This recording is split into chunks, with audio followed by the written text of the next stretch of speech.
Today's guests know that it takes ingenuity, sensitivity, and hard work to manage the severe compassion fatigue and inpatient interdisciplinary team experiences. You're connected with the Heart of Hospice. I'm Helen Bauer, here with Jerry Fenter. Whether you're a family caregiver or an end-of-life professional, we're here to enhance your hospice experience by connecting you with information you can use about end-of-life care. Today's episode is sponsored by the Love Always Project. The team at Love Always understands that while loss is a natural part of life, it's a topic that a lot of people would rather just not think about. On the Love Always Project website, you'll find support related to grief, loss, and bereavement, as well as funeral pre-planning. With all the overwhelm that comes with the loss of someone you love, it's great to have the resources the Love Always Project provides. Check out their website at lovealwaysproject.org. Now on to today's episode. I really like the work that these women are doing at their agency. Oh, definitely. So they have created this debriefing program for their team. They saw a need. They saw that their team was struggling and they did something about it. And what a great way to reach out and help your team, to see something and do something about it. And they had the leadership skills to make this happen. So we're talking today with Keisha Jones. She is the Director of Inpatient Care at Hospice Austin in Austin, Texas. And she's responsible for all aspects of personnel staffing, nurses, chaplains, social workers, and CNAs. What a job. I'm telling you, that's a hard group of people. No kidding. We should know. I just have to care for one department in that big mix. Hats off to Keisha. She also oversees their education, their policies and procedures, as well as the day-to-day operations of Christopher House, which belongs to Hospice Austin. That's their inpatient unit. Right. She's been with Hospice Austin since 2009, and she's served in a variety of roles, including an RN and a team leader at the Christopher House. Our other guest is Dr. Michelle Owens. She is one of the hospice clinical physicians for Christopher House for Hospice Austin. She provides the medical care to all of their patients at the inpatient facility. She's a board-certified physician in family medicine and in hospice and palliative medicine. These are our people. Oh, absolutely. So when they realized the stress that their team was under due to the pandemic, they decided to take steps to try to mitigate some of the stress. And what they came up with was a debriefing program. And they're going to talk about how they got it started. They're going to talk about the tools that they found to help them, including a facilitator's guide that they were able to find through what's known as CAPC, which is the Center to Advance Palliative Care. So they were able to get this information and begin this program that would help their team. And so we're going to listen to them tell their story of how it got started, the things that they've done. They even have statistics related to how many people are involved, what their responses have been. And this is so good. Right. The effectiveness of it, it's pretty awesome. It really is. So without waiting any longer, we don't want to keep you waiting to hear this. Here's our interview with Keisha Jones and Dr. Michelle Owens.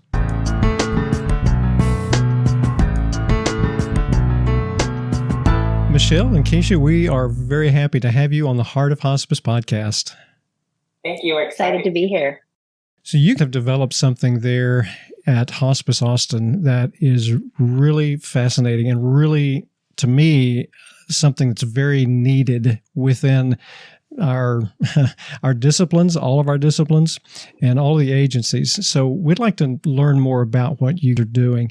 So what were you seeing in your staff that led you to start this debriefing program there at your agency, Michelle?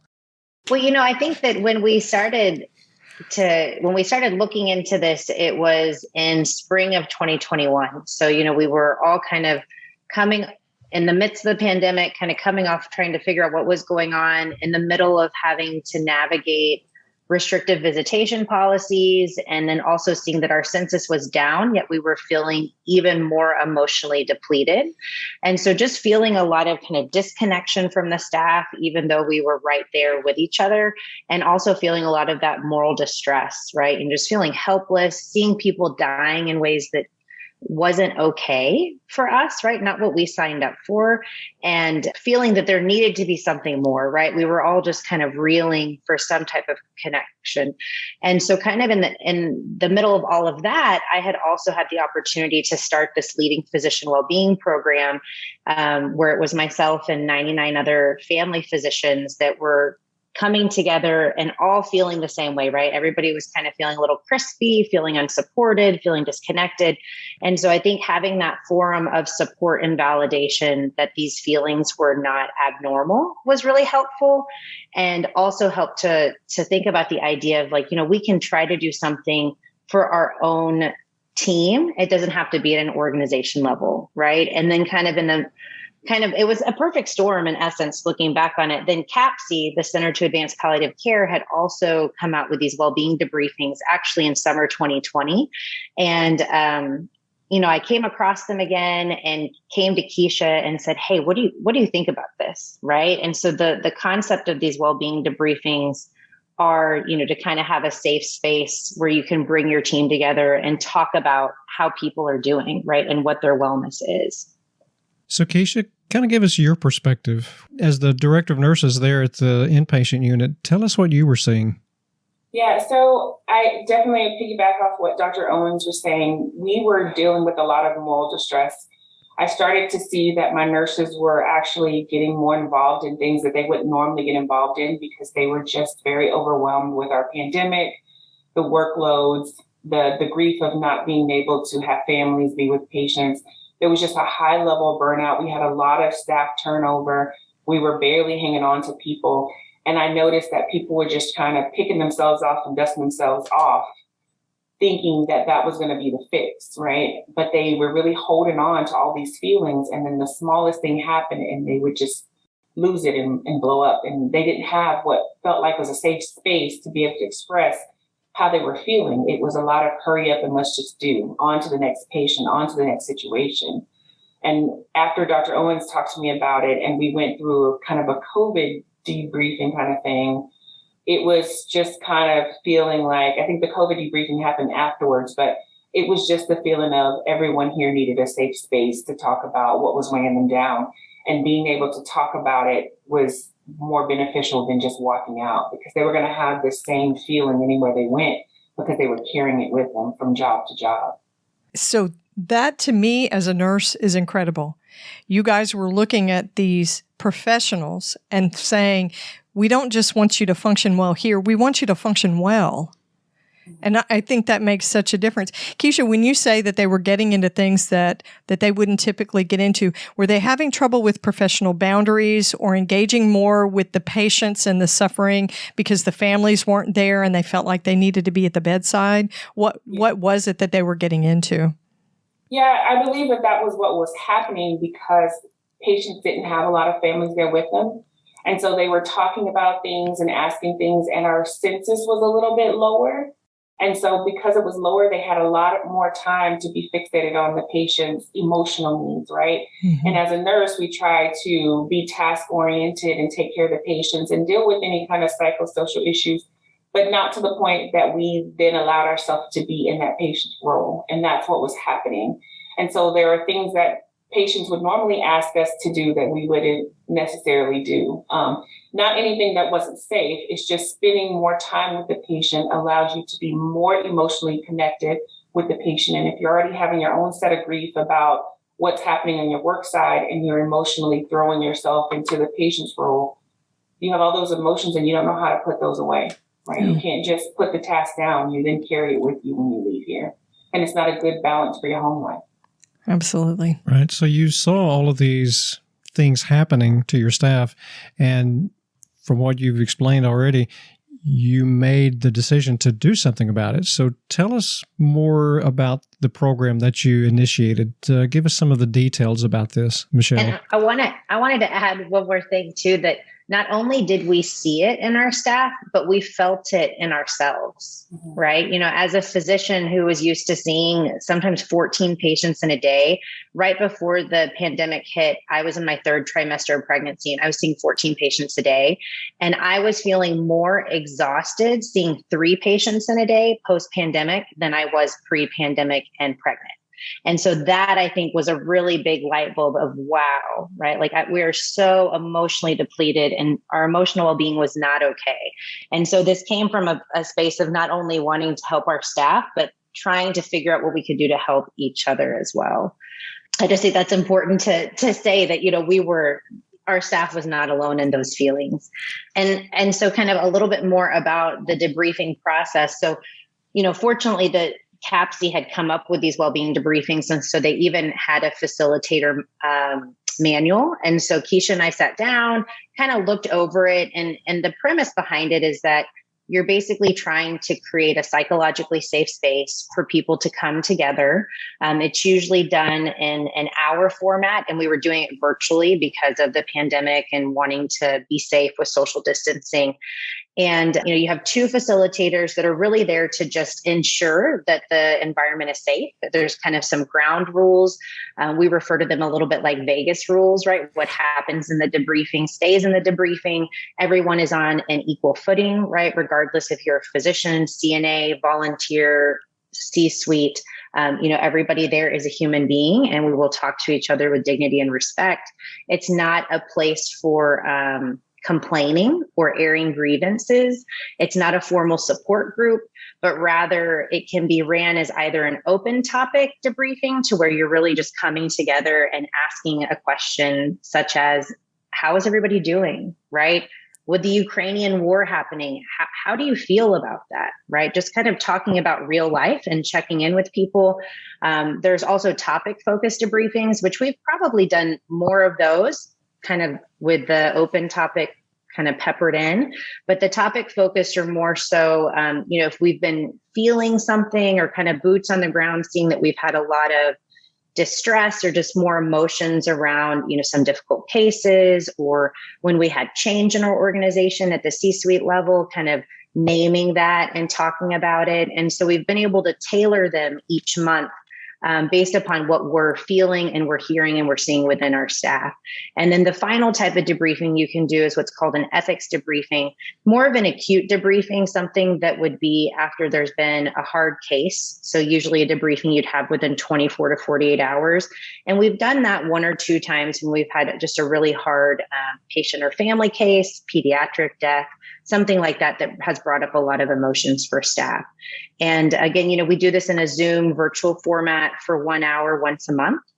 Send out an email about it, usually at the end of the week before. We've tried to play with different times because we do have staff 24/7. So we want to try to meet the needs of our night shift nurses and CNAs as well as our day shift. And so I think it's hard. You're never going to find that perfect sweet spot, but we've been doing it usually on a Tuesday morning. And we found that, some of our nurses or colleagues that are off will still attend. And then others will sometimes just call in. Maybe if they had worked that night, they'll call in with their video off and listen.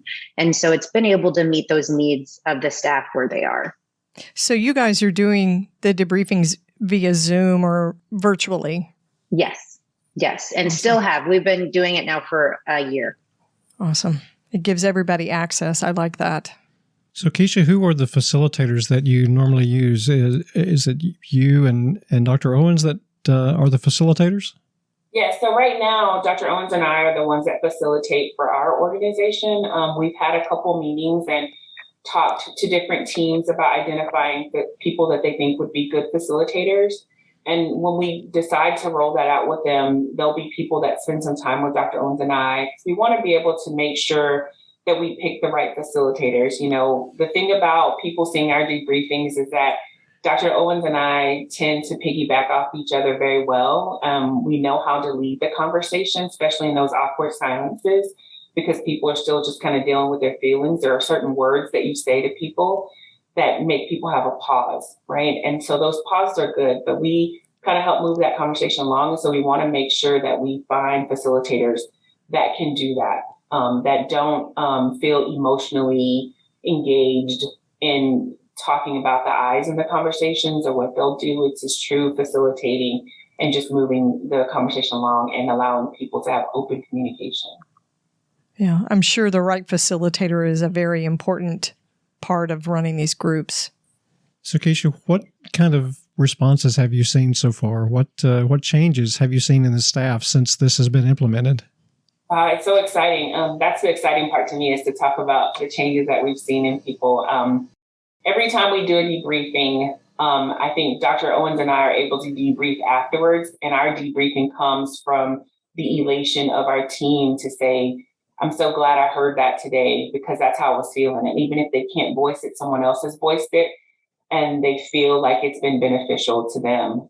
So I love that people feel like it's a safe space, that everyone is on the same field, playing field. Doesn't matter what your discipline is or what the credentials are behind your name. We are all human. We all have feelings, and it's great for people to be able to express that and to know that they're not in this alone. A lot of times this work feels so isolating, right? And you feel like you're weak. I can't hold together, and everyone around me is holding together, right? That's the not realistic vision of what's happening, right? Everyone learns how to put on a smile and pick themselves up and keep going. But the truth is that we keep all that, whether it's mentally and physically, how someone holds that in.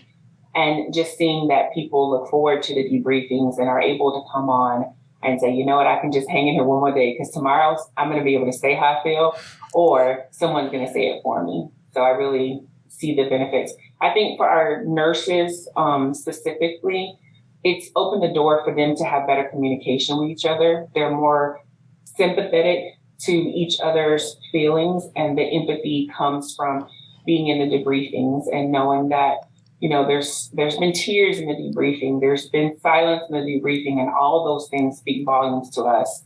The silent and private emails we get about the debriefing speak to us, and it tells us that what we're doing is the right thing. And that's the reason that we really continue to do it and push to do it and are excited to do it, because we can just see that everyone finds some benefit out of it. And it's all different. Not one person walks away feeling the same.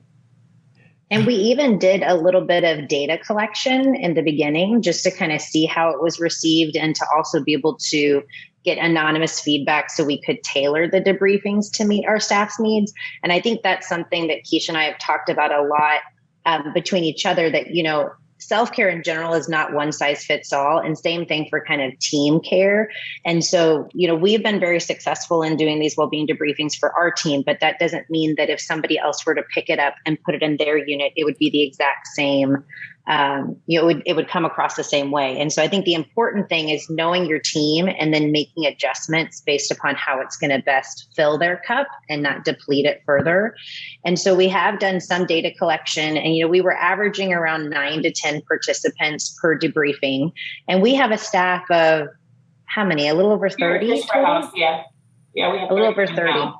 So we're averaging around 9 to 10 participants per debriefing.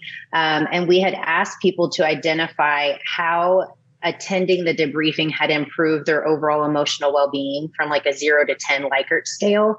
And we found that 88% of participants had said their emotional well-being had improved by rating it greater than a 7 on that scale. And then we also asked people about if they identified as feeling burnt out. And 50% still said they identified as feeling burnt out, which was not surprising, because we don't anticipate that just having a well-being debriefing is going to change that. But the hope was that, kind of showing that, from kind of a leadership perspective, that this was something that was being supported and held as an important thing for our workplace culture, that has helped, I think, to improve morale. We also received a lot of comments about just our staff feeling grateful that they had this space and that they were thought of, and also received some really great feedback that we used to kind of adjust our well-being debriefings a little bit. And one of the feedback that we had received was, it would be great if we could have some type of wellness tool or self-care tool to take with us. And so probably the last 4 or 5 debriefings we have implemented kind of in the last 5 to 10 minutes of the session to kind of talk about some type of self-care wellness tool. So whether it's been the practice of gratitude, practicing self-compassion, the power of the pause and breathing, mindfulness. And so that way people are able to come, talk about and share some heavy things that they're carrying, but still leave with something that they can use as a tool to help them in their day moving forward. Yeah. I mean, we're always looking for what we call in healthcare something actionable. And of course, I'm old school nurse. I go to a conference, I go to a meeting, I need a handout. But really, that's truly, you can go to a meeting and you can sit there and get something out of it. But when you walk away from it, it may seem like that support's not still there. So having that handout, having that wellness tool, the self-care tool to take with you, I think is very valuable. And, I have to recognize that when you talk about measuring morale, right, that's like herding cats, right? How do you actually quantify that?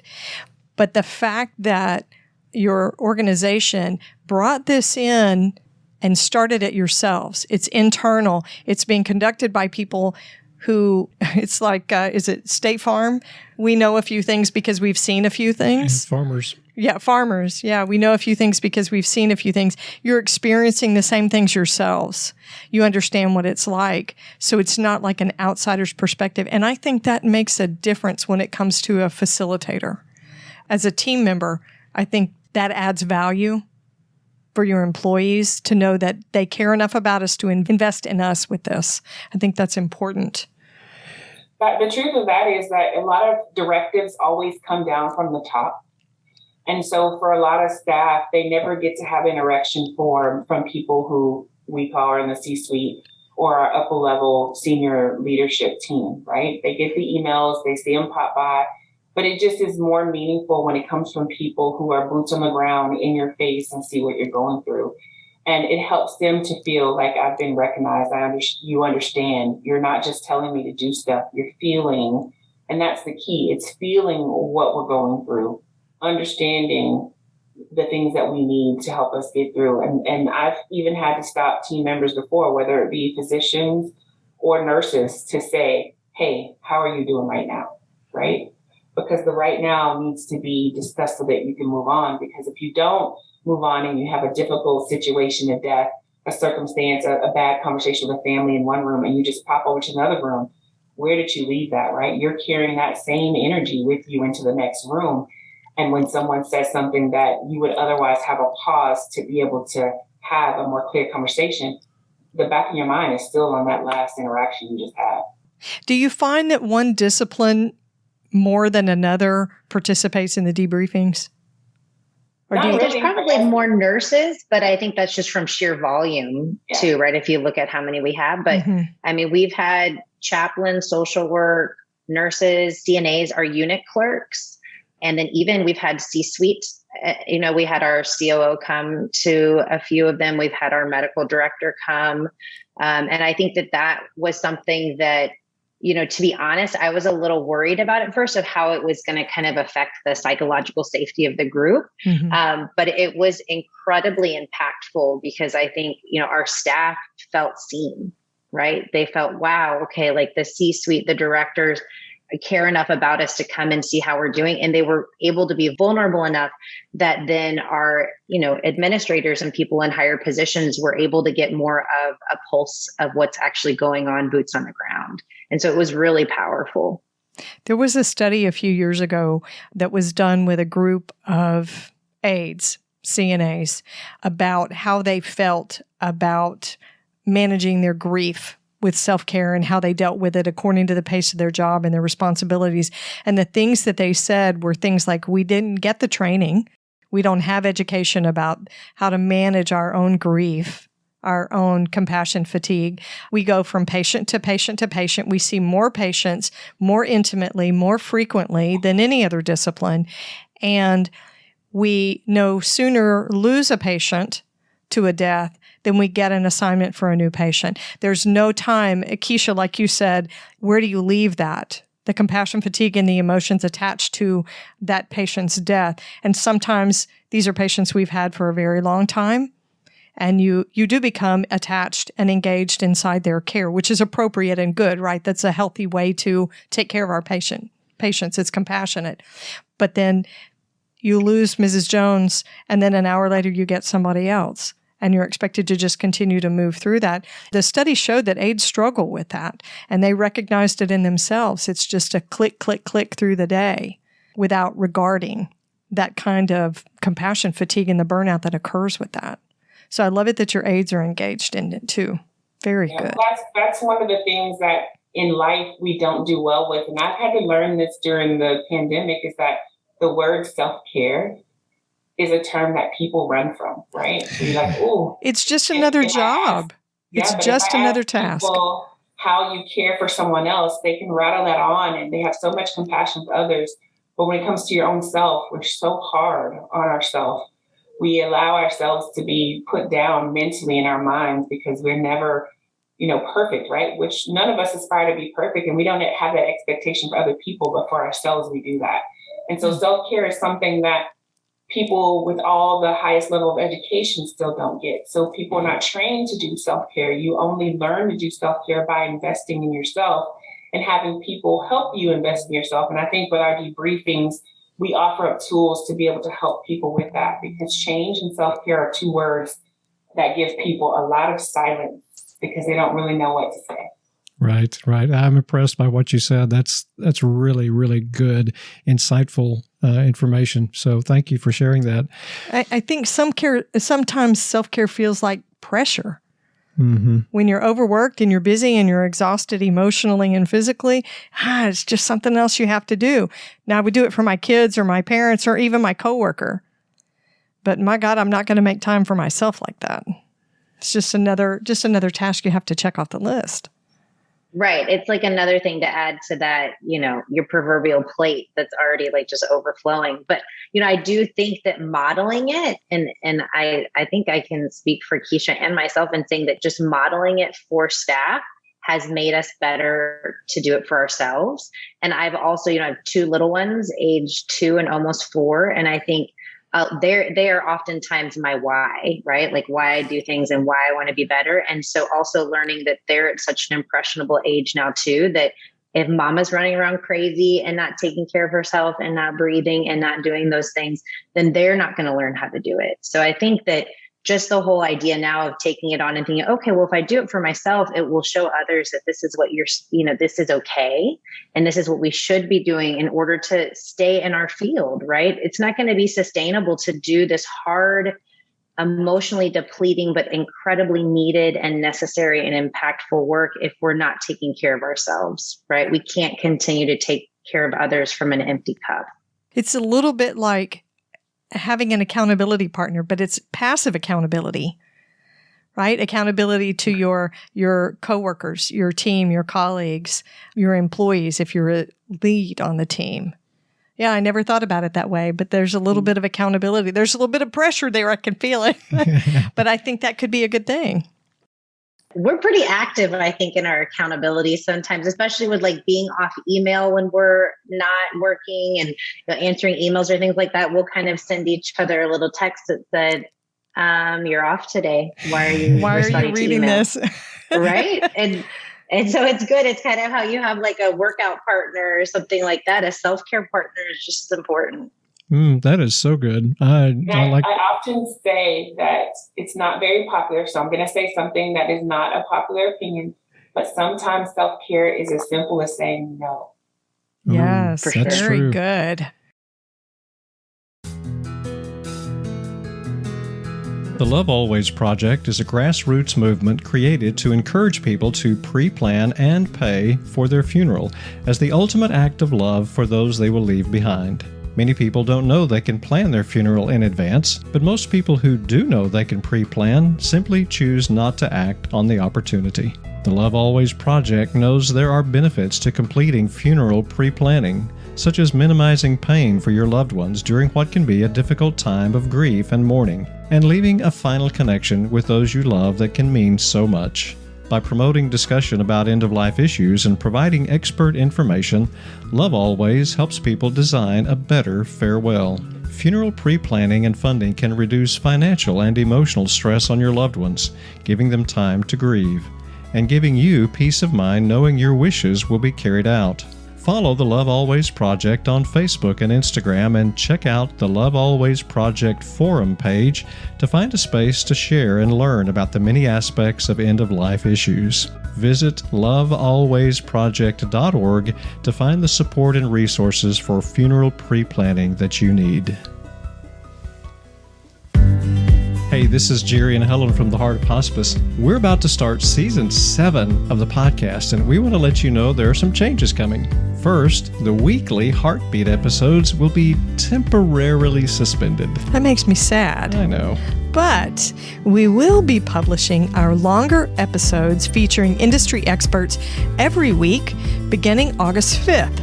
You can be on the lookout for some fantastic guests and great topics. For instance, Rabbi Steve Leader will be with us to talk about how the death of his father changed his views on death and dying. And our friend, end-of-life educator Carol Schoenberg, will be with us discussing anticipatory grief. Yes, and Jill Johnson-Young is back. She's going to discuss physical intimacy during serious illness and end of life. Author Anita Hannig will be talking with us about her new book on medical aid in dying. And board-certified hospice chaplain John Prescott talks with us about Zen Buddhist practices around death and dying. So be sure to hit the subscribe button on your favorite podcast platform so you don't miss a single episode.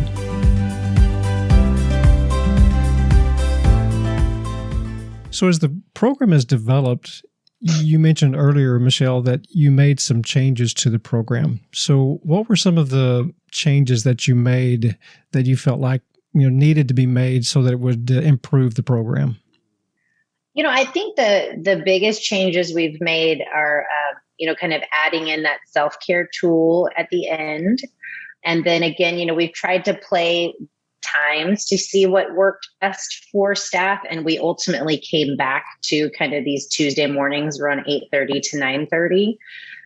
I'd say that those are kind of the biggest things, and I think just the fact that we're able to have more topic focused debriefings to where we're able to bring up, in real time what people are going through. One of the first well-being debriefings we actually had was in combination with an M&M on a patient, but it came up because we'd had 3 ventilator withdrawals within a week of each other, since we're an inpatient unit. And so, the nice thing is that we're able to have kind of that constant pulse of the unit. And so as things come up, we'll even say to each other like, oh, this is going to be a hard case. We need to, know that whenever this person passes or whatever, that this will probably be either an ethics debriefing or definitely what our well-being debriefing is.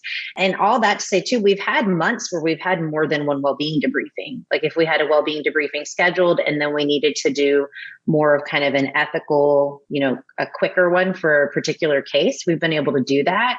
And interestingly, right, even if it's not planned ahead of time, staff still show up. I think those ethics debriefings are even better attended than some of the ones that are scheduled further in advance. So Keisha, I'm really curious, how did you present this to your team when you first got it started? And did you have a good response from that? Because when I think about presenting this to a team that I know, I'm always thinking that there's going to be some pushback. I don't know that I need that, or do I really want to be involved in that? I'm not sure I want to participate.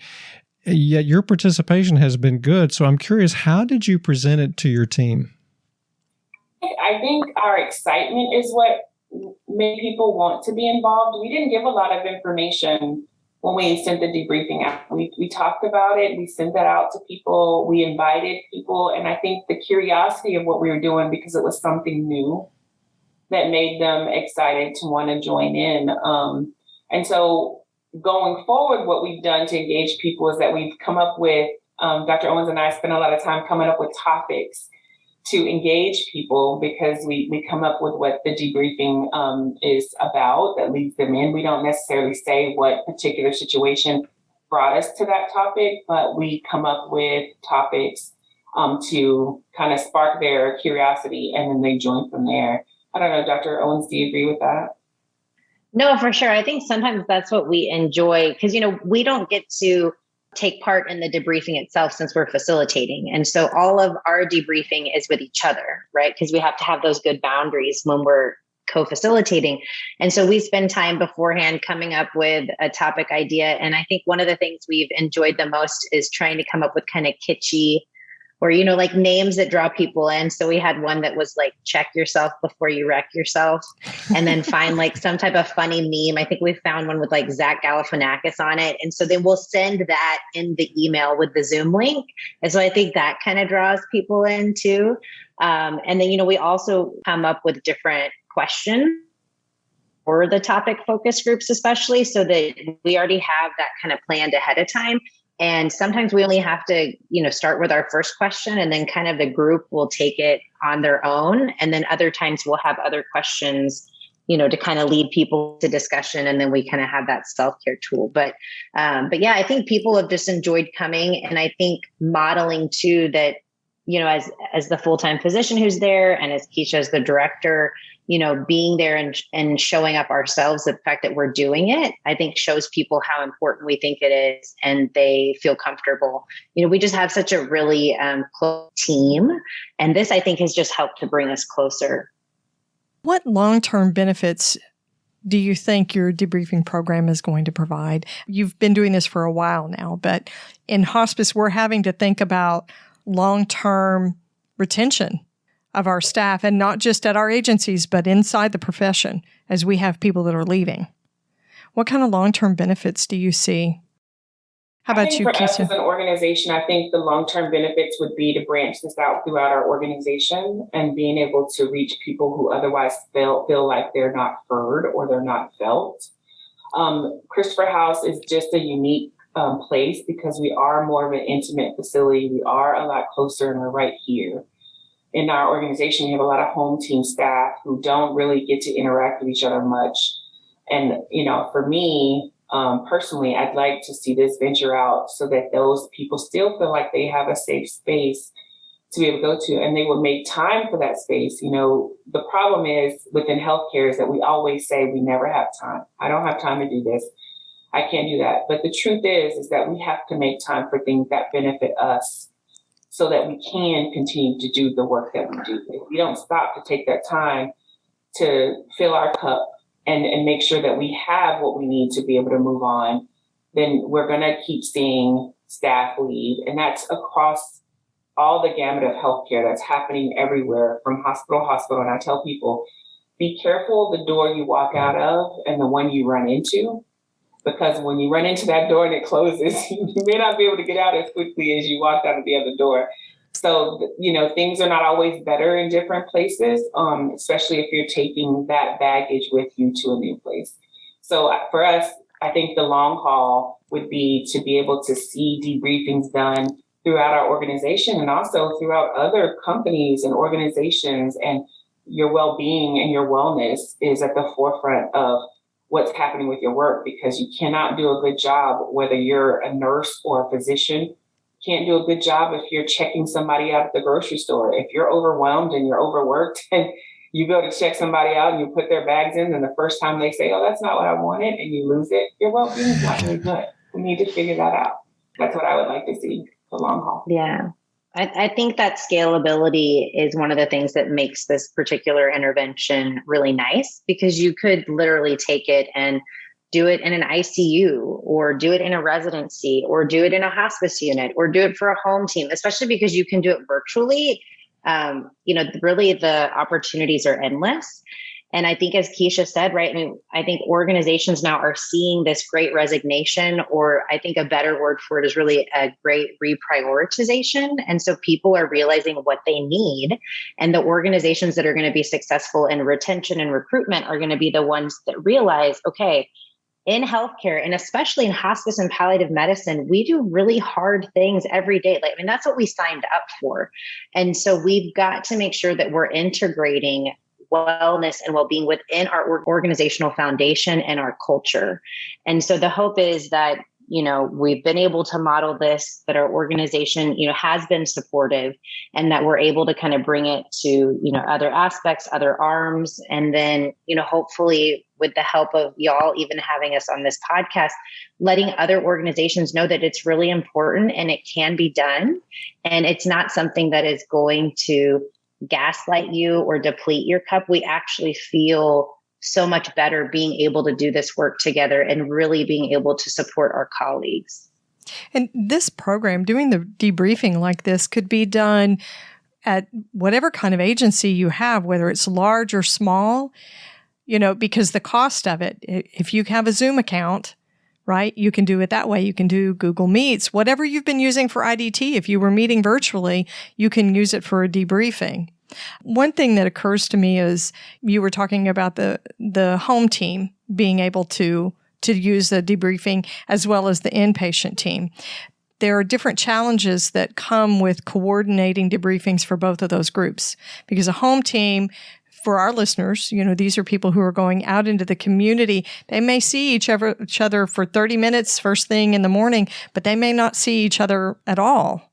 It just depends because we're scattered all over the place. And then for your inpatient team, the pressures and the pace of the compassion fatigue, the way it accumulates is different. And plus you have 24-hour staffing.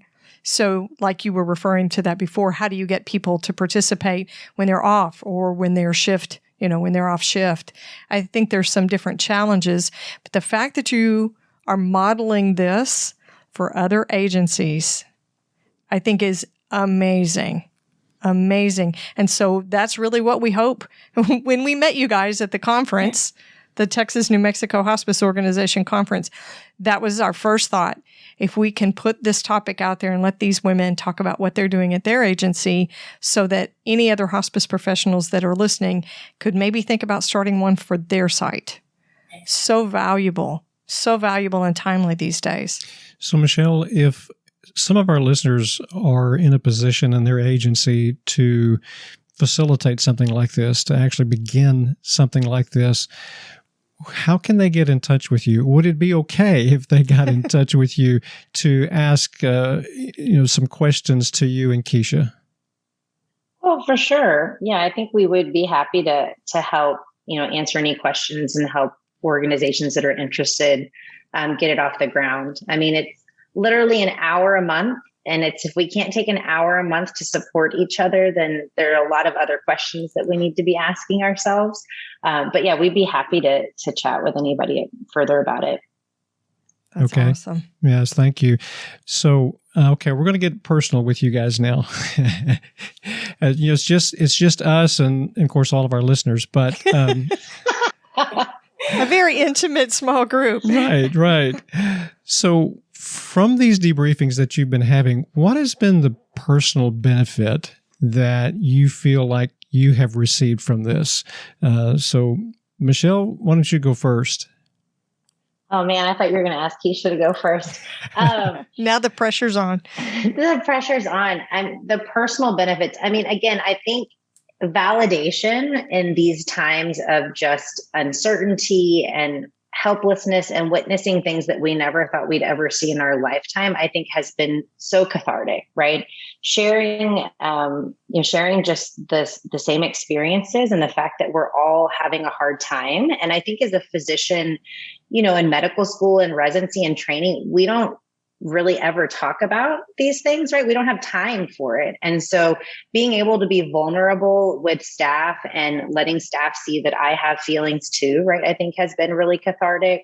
Normalizing for my colleagues as well, that this is really hard work.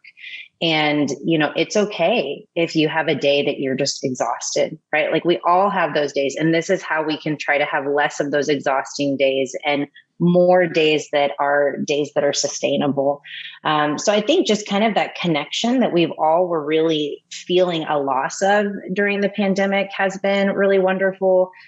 Feeling like we're able to make a difference, but also, the amount of growth and self-compassion and better boundaries and self-care for myself has been something that I've seen over these past 2 years that I think has really been the silver lining of the pandemic. And so again, being able to model that for others and holding myself accountable because I need to practice what I preach.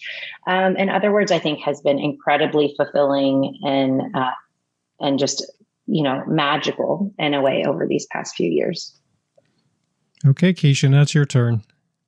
Okay, for me personally, I feel like this has grown me as a person, the debriefings. I have an extensive history in being a manager and, being a good nurse and being in healthcare for so long that I felt like I always thought I knew how to reach my staff. I always thought I was engaged and knew what was happening. I'm a doer manager. I'm a doer leader. So I'm not going to ask my team to do something that I'm not willing to do. So I'm very in their face, not a micromanager, but definitely a team player. I want them to know that, yes, I'm here to lead, but I also want to understand what you're doing and I want you to do stuff. So when I ask you to do something, you can't tell me you can't do it because I've done it myself. But for me personally, the debriefings have allowed me to be able to use what I consider my God-given gift is the ability to connect with my team. And so being able to recognize when they're depleted, being able to see through the I'm okay, I don't need help phrases that we use when we're falling apart. And so these things have really helped me be able to ask the questions that lead them to opening up. If I just went to someone and said, are you okay? Then they're just going to say yes, or they're going to start to tear up and shut it off, and then I won't know, right? So I've learned with these debriefings to ask open-ended questions to be able to engage them and really figure out what's happening and what's going on. Because if you ask the right questions, you'll really find out what's happening for real and not the masked answer that they give because they're so emotionally depleted and vulnerable that they don't want you to see that. And I've seen it at the physician level. I've even seen it at the administrative level. I've used this tool to even work with our own administrative team to be able to figure out what's happening. So for me personally, I think it's grown me. I think it's allowed me to use the gifts that I were given. Of course, I want to say I'm a great nurse and a great director, but I feel like I'm a great person in trying to connect with people. And during our pandemic, we lost a lot of that connection. We lost that ability to connect with each other and all of that because masks were shielding our true expressions. They were shielding what we were really feeling. And our facial expressions are what we use to identify how patients are feeling. And so we lost that when we didn't have the ability to see that amongst our staff. So that the debriefings have really allowed me to feel the connection, and I'm personally grateful for that.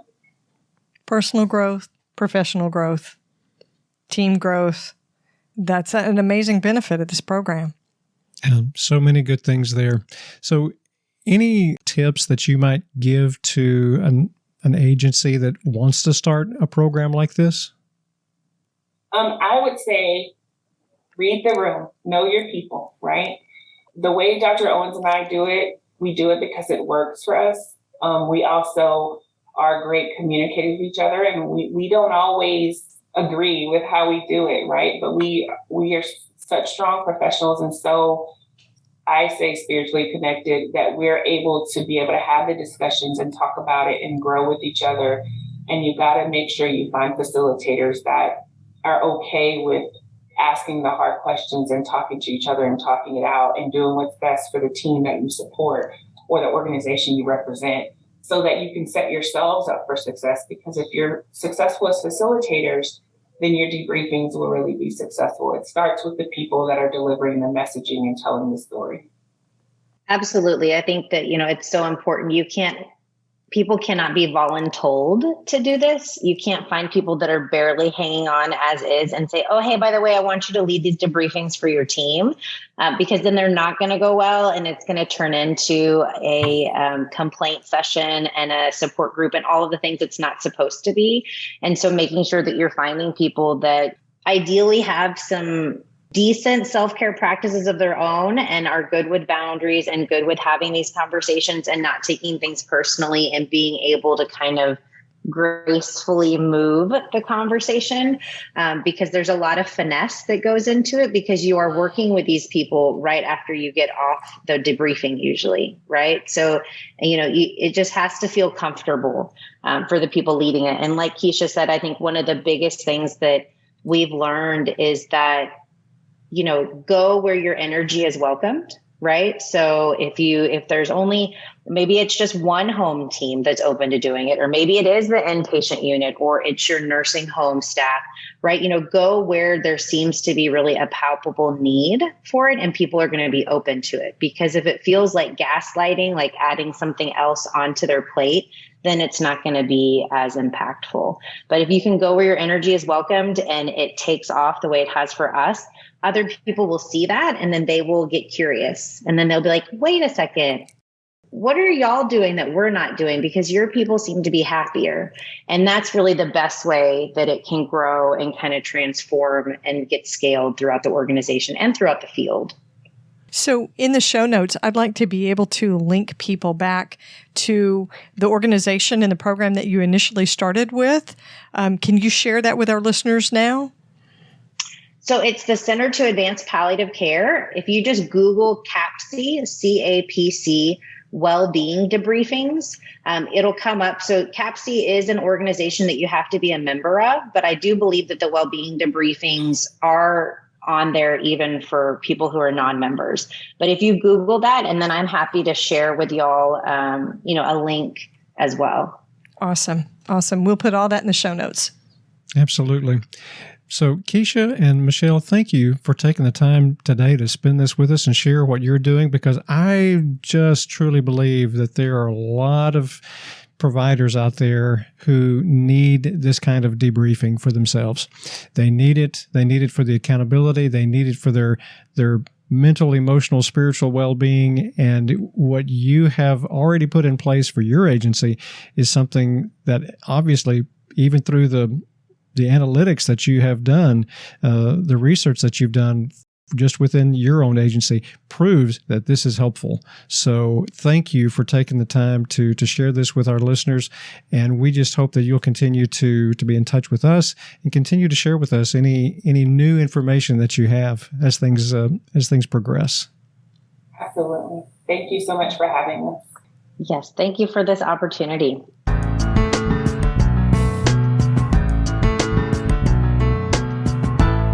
I really hope that other agencies will follow the leadership of Dr. Michelle Owens and Keisha Jones and implement something like this in their own agency. We need this right now. And it doesn't matter how big your agency is. She was saying that they only have 9 to 10 people that participate in each debriefing about. Right. And they have a staff of about 30.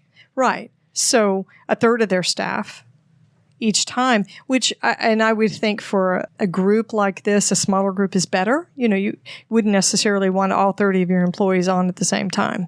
No. Right. No. But the fact that they are providing this, you can do it if you're a rural agency because you can do it remotely. You can do it discreetly. They can ask for anonymous feedback. There's so many positive things about this. And they said not only did they notice the difference in themselves personally, they feel the effects, they can see the difference in their staff. It's a safe place. Now, it's not a place for people to come and complain. Right. This is a well-being debriefing. Exactly. A well-being debriefing. I love that. And I love that the information that they got from CAPC, the Center to Advance Palliative Care, is free. It's free. So I'm going to give you the website. If you are a hospice professional, whether you are a formal leader on your team because you're a supervisor or you have a title or job description, or you are an informal leader and you want to share this with somebody on your team, a director, administrator, or an owner, please listen. We hope that you hear this. capc.org. So that's CAPC.org. All I did was search for CAPC Wellbeing Debriefings, and it took me right to the Facilitator Training Manual, which is a free download. And we'll have a link to it in our show notes so that you can go in and find it for yourself as well. So we're grateful to Keisha and Dr. Owens for taking the time to talk with us about this. This is such good information. And the fact that they have been doing it now and kind of changing it when it needed to be changed and helping it to grow into something that's really powerful for them. And the fact that it's sustainable I'm really impressed because I've seen programs like this that start with a bang and everybody's great and everybody thinks it's wonderful. And then after about 6 months, it just fizzles out. Right. People lose the enthusiasm. But with designated facilitators who have specific boundaries and specific roles, so there's not confusion, it doesn't get muddy with the well-being debriefing itself and the facilitator role, I think that helps to add to the sustainability.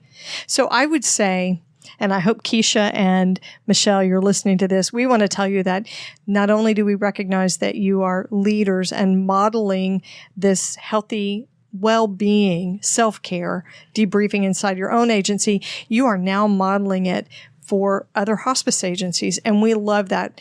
We're grateful for the time that they took to talk with us and to share all the nuances of this program. Just so valuable. If you would like more information, or if you would like to contact them and just ask questions on ways that you can use this program in your agency, we're going to have their contact information in the show notes so that you can reach out to them. And you can also reach out to them and connect with them on LinkedIn. Thanks for listening to The Heart of Hospice. I'm Helen Bauer here with Jerry Fenter. Because we know your hospice journey is 24/7, you can always find us at theheartofhospice.com. Subscribe to the podcast wherever you're listening, and please take a minute to leave a rating or a review on Apple Podcasts. To connect with us, just send us an email to host@theheartofhospice.com. And you can also find us on social media.